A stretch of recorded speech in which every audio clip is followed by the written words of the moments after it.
paring lenggah prayoga dhisik. Mangsa aku dawuh. Romo Sunan Sabdo katimbalan Romo Sunan lesan ini panjenengan kalau berpepundhen ing Demak Bintoro sampun lenggah satu. Namun badhe kula jak tetimbangan sambut swasana ing Garing Demak Bintoro. Menika parenanipun Situnggul. Kacehna peperangan ageng prajurit Demak sami kasoran keporo. Senopati Demak Bintoro Prabu Sembi untung kepalsak menika dipun kunjara wonten ing Kadipaten Panggung. Duh, Romo, kula nyuwun udaring reruwet kados pundi preksaipun lampah. Nuwun sewu Kanjeng Sultan Amirul Mukminin. Bupati Penarukan Tunggul Wulung menika Bupati Telukan Negara Cilik lho kok sampun wani mancal tata negari Demak. Kanjeng Sultan tak aturi yakin amargi Bupati Tunggul menika wonten ingkang ngububi, wonten ingkang perintah, wonten ingkang ndurnani. Sinten durnane? Sinten? Menika wali ing Demak. Yen dipun tingali tiyang niku meneng ning gembel keneng. Gethuk asale saka tela, lare tunduk ning batine mbelok. Lah niki menapa? Masuk. Asturnya kok duduk Romo Sunan Kali.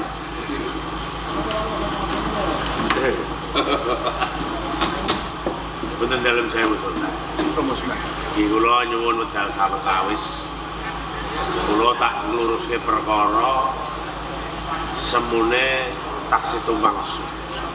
Nggih. Terus, nggih, nyuwun sewu ya. Aku kuwi jane wis meneng. Ning kok ijeh kebyukan awu anget. Kini ora selak batinmu, tembungmu wiwitan ninggo pungkasan. Kowe kuwi nuthuk lor ning kena kidul, ibarat nuthuk wetan kena kulon. Kowe mau kandha balelane Tunggul Wulung ana sing ndombani, ana sing ngububi, ana sing dadi pendhita durna. Tak ngono ah? Nggih. Ki ana nek ora selak batinmu sing mbok dumuk, sing mbok arani dadi pendhita durna, sing ndombani wong-wong penarukan khususé Tunggul Wulung kuwi aku to. Jujur wae.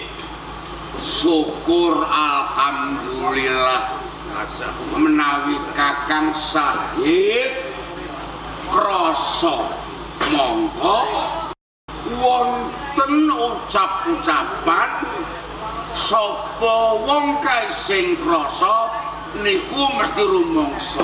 Nah, rene sampeyan krasa mesti rumangsa. Matur nuwun. Matur nuwun nek kowe jujur. Kuwi cara tembunge satriya. Cara tembung menterenge satria. Ya. Ani jujur bloko. Ning yo nun sewu.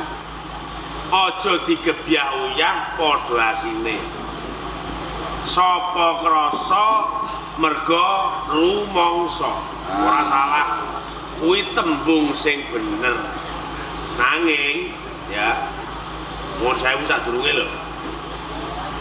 Kowe kuwi Islam, ya wong Islam. Aku ya wong Islam. Ya. Monggo Islam kuwi dulur utawa sedulur. Nek iso Islam lan Islam aja nganti padha tukaran. Aja do bendak sirah. mergo kuwi dulur luwih-luwih mitenah marang kancane wal fitnatu asadu minal khotli. Fitnah kuwi luwih kejem timbang memateni. Ya. Terus ana meneh dawuh ning Islam kalam ilahi ya ayyuhalladzina amanu ijtanibu katsiran minad duni inna ba'duni ismun. Apa sih karepe? Alah, lho nek kode niku nggih apal kok kaya Asia. Upama kowe niku ro sampeyan tak dobro. Seneng aku. Nek kowe ngono seneng. Aku kepengin cedhak karo kowe. Ya. Nek pancen kowe ngerti utawa paham dalil sing tak ucapno. Nggih. Mbok menawa lambemu ora bakal kumel, kowe wani ngucap sing kaya ngono. Ya. Ya ayyuhalladzina amanu ijtanibu katsiran minad duni inna ba'duni ismun.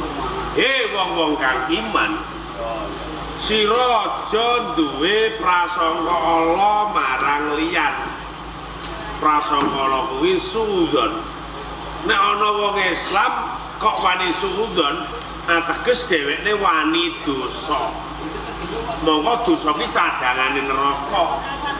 Lho kowe sunan, kowe wali, kowe kiai kok wani suudzon karo kancamu, grayang-grayang perkara sing durung cetha. Lho kowe iki kiai lho. Nggih. Kowe sunan lho. Nggih. Kowe wali ya wong tuwa saka guru ing Demak. Kok kowe anggere ngladah tembungmu, kepenak ucapmu. Sadurunge ngucap kuwi dipikir. Mergo menungso diparingi akal pikiran sing sehat karo Gusti kanggelan jagat. Kanggone kanggo mikir ning insyaallah sing apik mikir sing becik, aja mikir sing elek. Ya. Aja ngono kabeh. Pun Ya wis kula niku mboten. ora usah guyu omong karo guyu. Kula niku mboten gasruk. Aku ora gasruk. Ripat kula mboten picak. Kula nyenggol rasa sampeyan. Iya. Merga kula niku duwe dasar sing mateng. Dasarmu apa? Nah, sampeyan ting Demak wali dipercaya dadi hakim suci. Adli Jaka. Mojeng hakim suci niku aja nganti pilih-pilih jalma sapa sing sah kudu diadili. Niki pun ketok melok ngurbano kawon Demak niki ra mung genah. Lho nak tunggul niku negara cilik bupati wis nerah pranatan mbok yo upama proposme ora kewagang mbok nggih sampeyan perintah kangge musyawarah dan sultan Trenggono monggo telepon tunggul kudu dirangket dibondo diadili karben aja nganti dimeri bupati tangga. Lho nak ngoten kok sampean mendel ateges sampeyan niku hakim suci sing pilih jalma pilih kasih. Iki malah tembungmu tekan ndi? Nggih ha. Rukun agawe santosa. Cerah agawe bubrah. Nggih. Nek gelem nyinaoni tembung iki ora bakal ana tukar padu. Ora ana perang. Monggo perang kuwi kejem. Nggih. Perang kuwi wengis. Najan to ditulis nganggo tinta emas. Kuwi unine kejem karo wengis. Tembung kejem wengis kuwi tetep ora kepenak. Nggih. Perang kuwi ora ngepenakake ati, pikiran. Ana bebasan sing menang bakal dadi pindang, sing kalah bakal dadi rempah. Kuwi perang lho. Nggih. Lho kok kowe seneng perang? Tur meneh nek kowe kandha samu barang kudu di musyawarah. Nggih. Wa amruhu sura bainahum. Musyawarah golek mufakat. Mufakat kuwi dalan sing apik. Nggih. Ya ta? Nggih. Monggo iki wis kedadian perang lho. Nggih. Perang antarane Demak lan penarukan. Nggih. Nek sadurunge upama dimusyawarah kanthi becik, sebabe apa Tunggul Wulung kok nganti balela. Ya ta? Nggih. Monggo Tunggul Wulung kuwi andhahan ing Demak Bintara. Mung sak kabupaten. Kurange apa Tunggul Wulung kok nganti dheweke balela. Digoleki aja njur nganggo karepe dhewe. Ya, Nggih. perintah utusan supaya teko ana ing Demak. Cilik diparingi purba lan wasesa, gedene ndadekke perang. Nek wis kaya ngene, nutuh karo wong tuwa-tuwa, nutuh karo Dewan Ulama, nutuh karo Sanga Guru. Sadurunge aku omong, aku arep ngucap mbok selit. Yo guyu nek ngono. Kok kaya pamor selam-selim. Seneng perang niku mboten jaman niki. Jaman Joma Jusul niku pun enten perang. Zaman apa wae? Lho, zaman kerajaan Mataram juga enten perang. Singosari yo Mataram yo perkara perang. Mataram Mindu. Rajane sapa? Rajane. Sana. Oh, Singosari. Kenaro. Mojopahit, Baik. Sapa? Raden Wijaya, Keling. Putri Sima. Apal. Lho nggih. Apal. Saniki nak perkara Tunggul Wulung. Monggo bocah-bocah niku menawa kewajiban. Ya nggih. Terus Sakniki kaya penangsang, Jawa Tingkir. Iki mau didhawuhke mawon. nyatane wis didhawuhi Kanjeng Sultan. Lha pundi tiyang? Monggo Tunggul Wulung balela sumberé rak Martisara. Nggih. Wis selit cara tembung gampangé. Iya ta? Ya ngenteni para wedra wae. Ora usah kowe ngelek-ngelek karo kancamu kok. Kejaba nak ngono. Ora ngono. Langkung mrayuti ngantos para wedra. Assalamualaikum. Waalaikumsalam.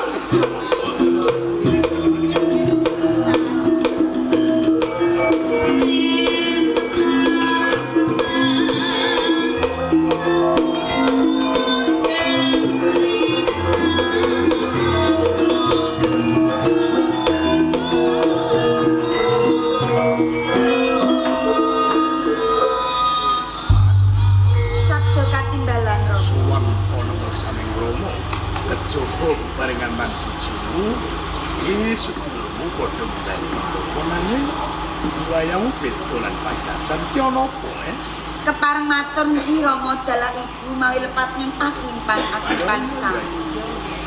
Ngaturke katiwasan Romo. Bilih wedal sak menika ora tus manjung ana saking pandi Jepara. Awakmu ilang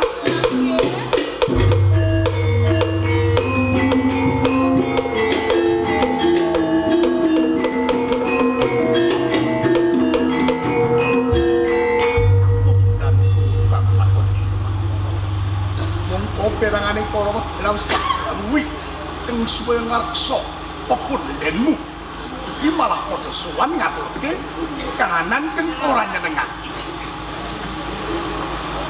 Ibu Semiramu Aryo kowe nate tak dawuhi supaya ngreksa awakmu lho kok nganti ilang niki kepiye nggonmu tanggung jawab kepiye Pakaksamanipun ingkang kathah Awan Sultan. Sinaosa wedal menika ratus menanjung sampun ical.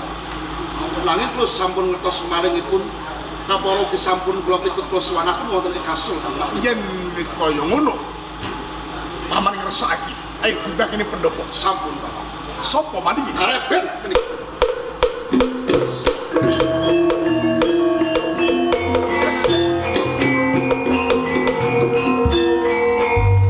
Sewu. Demak geger gembir rewe-rewe. Bareng Demak kok ana maling sapa le malinge? Sing dadi maling Joko Karebet ya Joko Tingkir. Iku kowe mbiyen manis meneh kudus. Kowe tak warai ngaji, salat, lho bareng lunga kok nyang Kadilangu. Sapa le Kadilangu kiyaine? Kiyaine Kadilangu kuwi Dongolan maling. Mongko anak bapak kuwi ora beda murid lan guru. Wah, coba ora doh saka wit dadi nak bapake ya gurune dol maling, anake murid yo bajingan. Iki dolan maling. Iya. Terus Nun, iki ketok melok cetha. Nek kowe iki gething karo aku. lho niku ngomong niku nggih kok boten. Ora usah ngono. Sampai dolan maling kan? Ora tak selaki aku dolan maling. Wong perkara ning mburi panggung ngono wae kok dadekno masalah. Ora usah digawa ning dhuwur panggung. Nyelah sepeda motor ora diselai kok nesu. Dina apa lek? Lah mau sore. Ora usah kaya ngono. Ya. Ora usah ngelek-ngelek karo kancane. Wiwit buka kelir mesti aku mbok elek-elek. Ora tak selaki pancen aku dongkolan maling. Nggih. Biyen aku tau ngecung, aku tau brandal. Nggih. Sapa sing ora ngerti sejarah ning tanah Jawa? Brandal Lokajaya. Biyen aku sing dadi. Aku sing gawe ontran-ontran ana ing Tuban. Rayune aku kepanggih Rama Sunan Bonang. Terus aku dibaiat didadekke jangkeping wali. Biyen dongkolan maling, ya. Lah saiki aku tak takon, jawab sing jujur, ya. Aja mbok kurangi, aja mbok imbohi. Kira-kira nek dongkolan maling karo dongkolan santri apik endi? Jos dongkolan santri.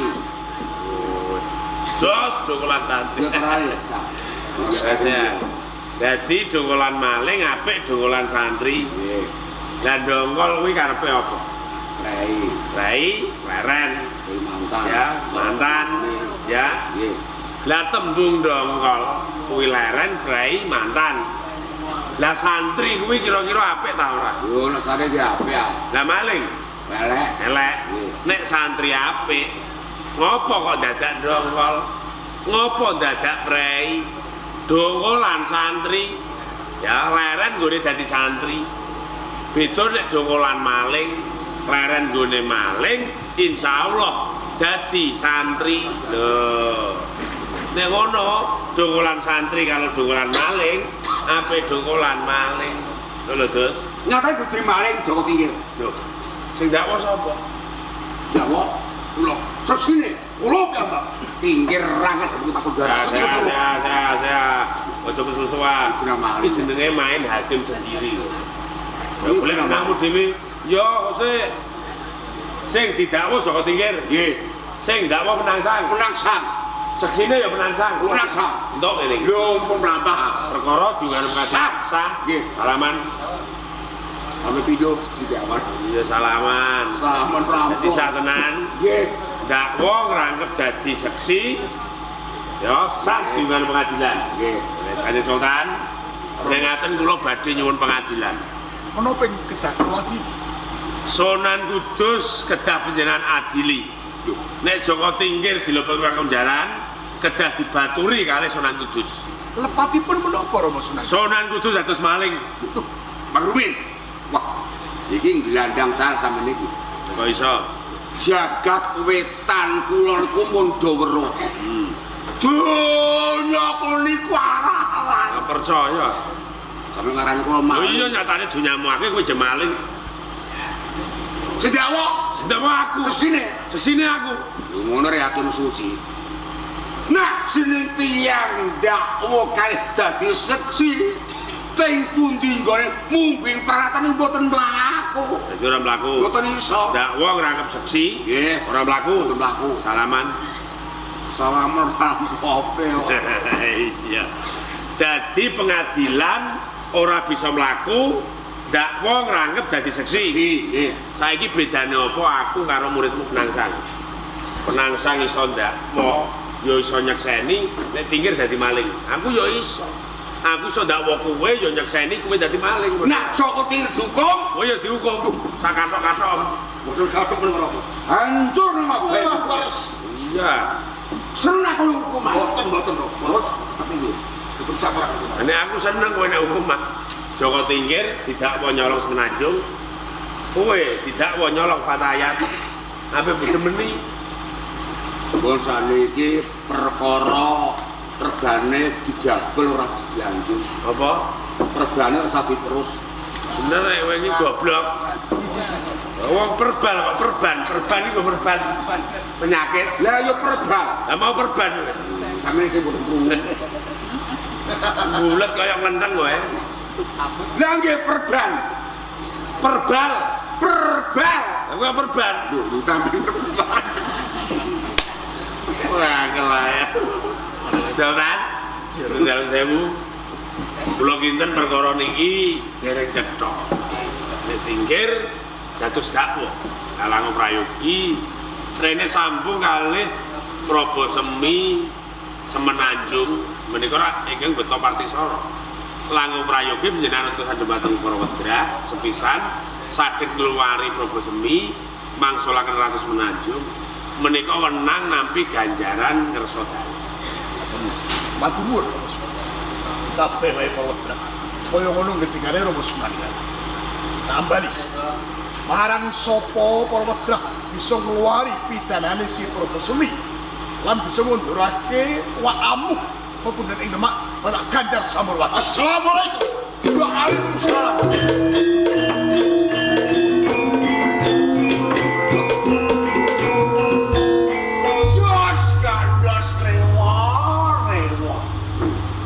Iya, Nggih.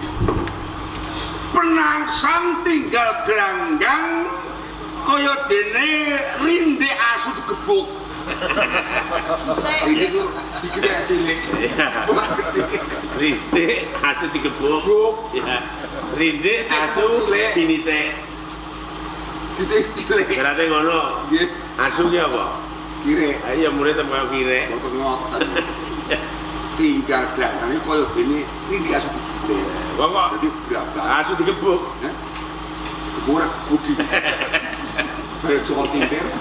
Iya. Wis ora apa-apa, Bet. Ora apa-apa. Kowe dinyela ora apa-apa, ya. Lemah. Aku sendika pamit njaluk pangestu wong tuwa-tuwa. Pangestu wong tuwa mandi rek. Iso-iso. Pelaku sak pelaku nyidak peh ning ora telek. Ya omonge keliru. Ngomong kualik. Kang Mas Sunat, Iya ya. pangas penipu iki. Romo Sunat Kalisiki. Arepet. Kulo restu panjenengan kula suwun. Ridallahi fi ridal wali daini wasuklahu fi suktihima. Muga-muga kelakon. Amin. Njaluk ngono pamit karo Sang Kudus. Oh ngapunten. Kowe biyen tau berjanjian ngono lho. Romo Sunat Kudus. Kulo restu panjenengan kula suwun.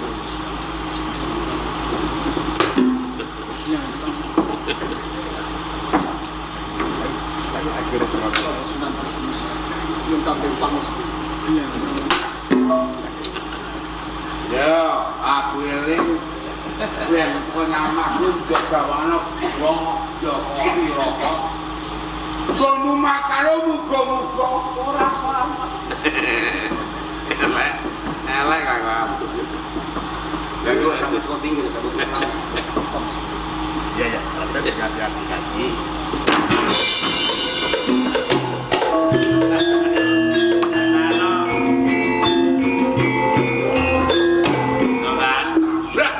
Sinambi Marwadra sami makarya kepareng kula badhe wangsul lamun wonten ing Nah, ini sabun ikan dari para putra. tetep badhe kula tututi.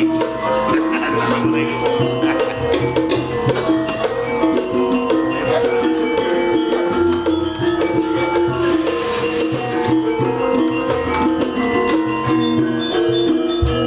Apa sih kok karepke nganti aku kok berada di Panjen Jepara?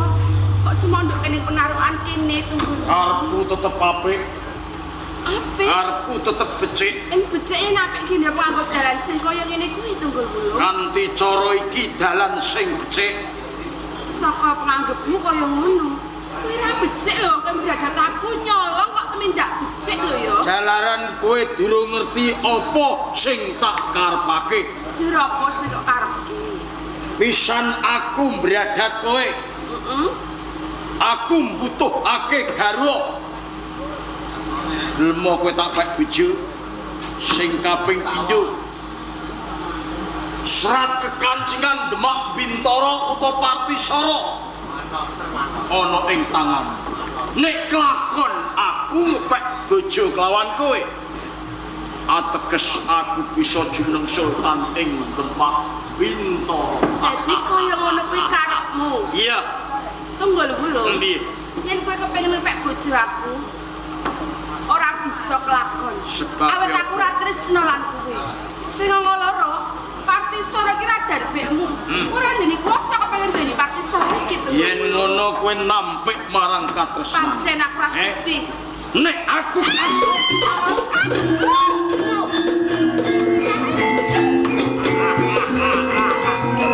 kowe maju sak katugul kula jeblan. Coba miloro kelawan Repet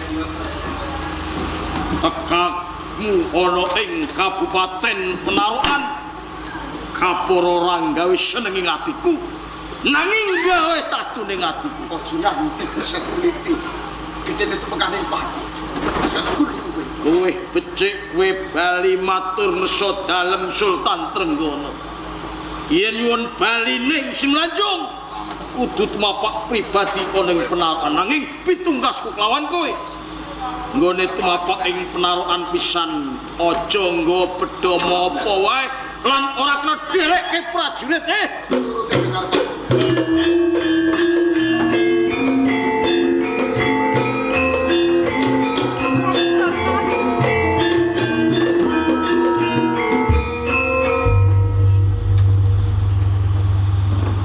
Monggo kula aturi lenggah Di Sultan Trenggono.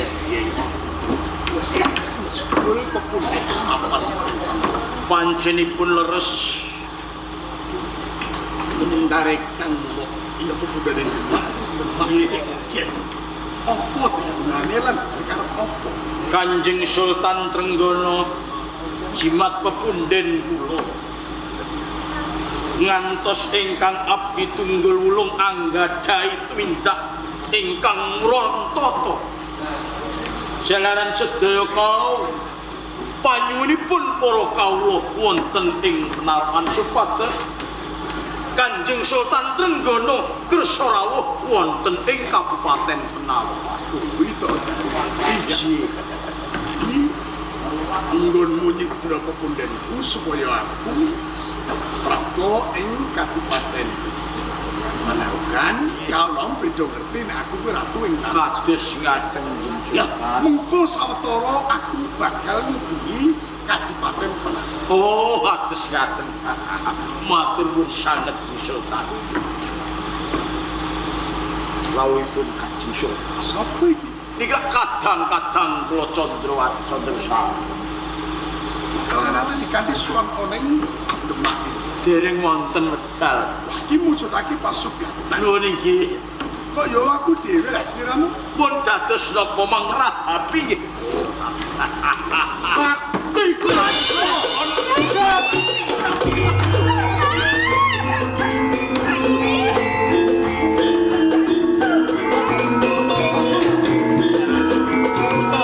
Sinten yang ketemu dak kados? Tunggu ulang wanan jahanipun rong. Tunggul-mulung. Ngoyan tunggul-mulung, Bet. Tunggul-mulung. Trenggono mati kelakon dadi lho pancen menungso ora kena digawe becik iki. Kekarepan tak turuti apa tundone. Tak kelamatan mati Romo Surya. jeneng wong peperangan pimane kuwana carane bet sing bakune Maju kalian. iki aduh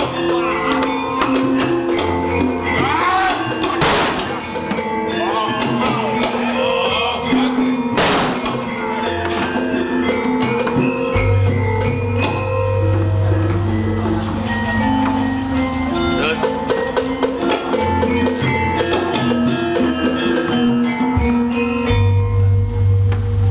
Terus Kanjeng Ratu Semenanjung mbok mengko kondur Demak utawa Jepara ora padha-padha kudune dianakno Narpa Sundaka Terus ya penderek pribadi Matuk apa ora? ya masuk nih. Masuk ta? Nih, Kanjeng Ratu. Kados pundi Rama Sena? Sak menika monggo panjenengan kula aturi miji satriya saking Demak minangka narpa Sundaka panjenengan pribadi. Nanging maten, pasrahaken dhumateng kali nyamat ki mawon. Ya ngono. Mat. Sing ketiban sampun kowe, sing dikongkon milih kowe. Aja nganti pilih-pilih tebu ya. Nek kliru tebu sing goleng. Inji Rama Kalija. Pasrahke. Kali nyamat. Inji kula Rama. Aja sapa-sapa sing mbok sawat kejaba aku. Inji. Sapa aku, Nduk? Guru kula.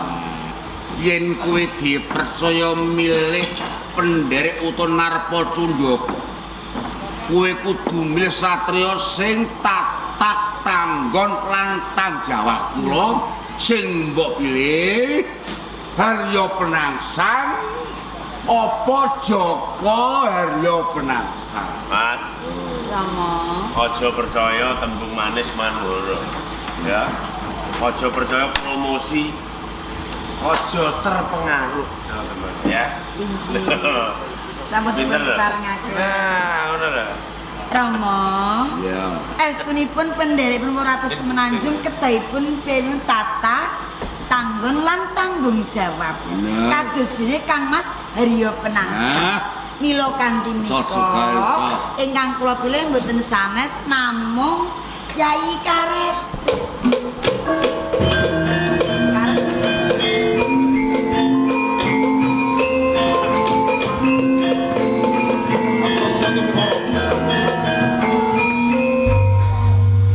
Kantong rak suwale. Namang suti. Wong ora akale. Kersanipun. Ini. Ya. Oh, ngaten.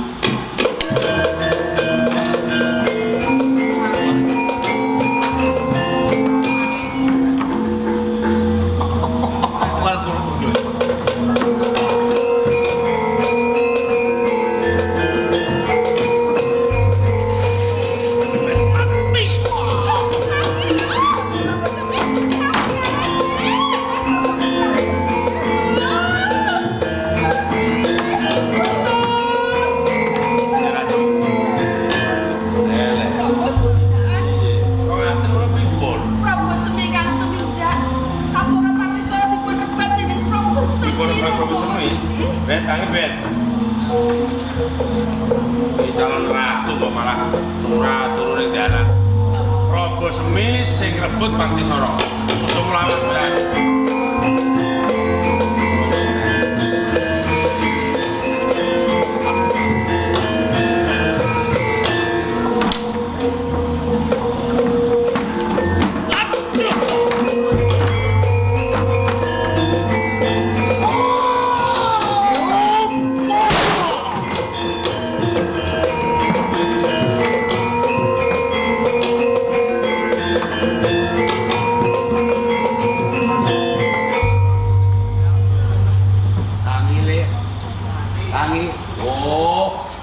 jebul kowe wis inil makmus alias matek yek bangkaya. Beda karo iku. Haryo.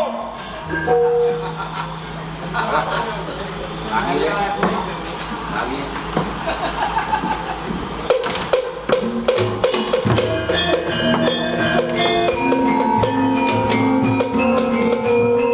Kepekson Demak calone tunggal. Dicoblos ya penangsang. Ora dicoblos penangsang. Tak dereke yang Demak le.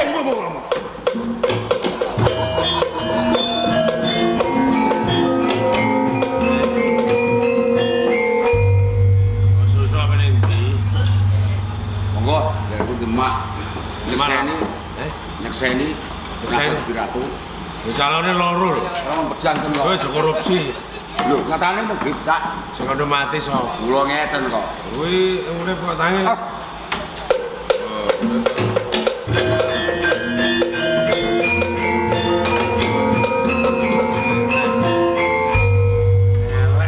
Arep calone loro. Tetep penangsang jalane penangsang sing gadah layang pikukuh utawi parti soro. Tenane. Ndi? Bener kerja kurang percaya wae dhewe ini sampe. Ya, sampean gen persaya layang ajeng kula waca. tapi ngono ben disekseni kawula.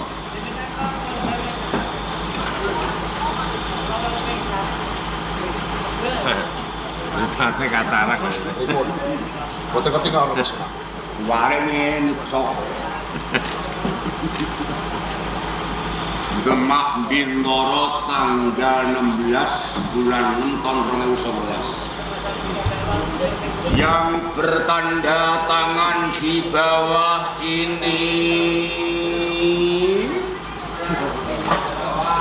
saya bernama Rakimin dengan alamat Mangun Rekso, Kecamatan Tambak Romo, Kabupaten Pati, membeli seekor lembu bulu putih sikile pincang asam urat.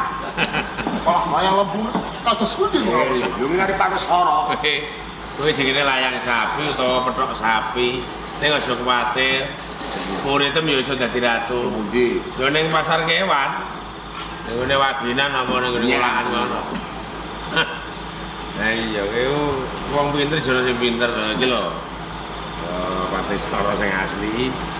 Pancen sengaja tak jupuk saka Kanjeng Ratu Kemenanjung. Sakniki kula tak percaya layang tak delok sing kula waca. Kula wacane. Waca. Nggih. Lha kok kepenak kowe. Wong aku ya iso maca. Termasuk sing iso maca kowe dhewe. Iya ta? Mulane aja mlebu aja kemaki dhisik. Aja ngegul-ngegul muridmu sik, ya. Oh, iki ana tapas maneh Ratu Islam sepisanan Kanjeng Sultan Bapak Patah. Ulin nang robo apa ya. Bet, iki tak kena kowe muridku. Kanatan Demak sapa sing kedunungan Partisara iki wenang lintir kami bangun ning Demak. Perkara iki pokoke dirembuk ning Pendopo ya. Assalamualaikum. Waalaikumsalam.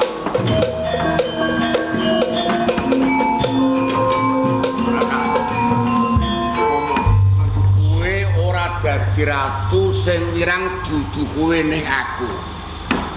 Wong Demak kombe do ngarane nek kowe jagone aku botoh leres Romo. Sunan Kudus wis kondang kaloka kejaba ahli politik uga ahli diplomat. Lajeng kersane pundi? Saiki kowe nyang desa Bathokan lan Senara. Nyang kono kae akeh raja raja kumpul iki. Yen kumpul gecak tingir. Assalamualaikum.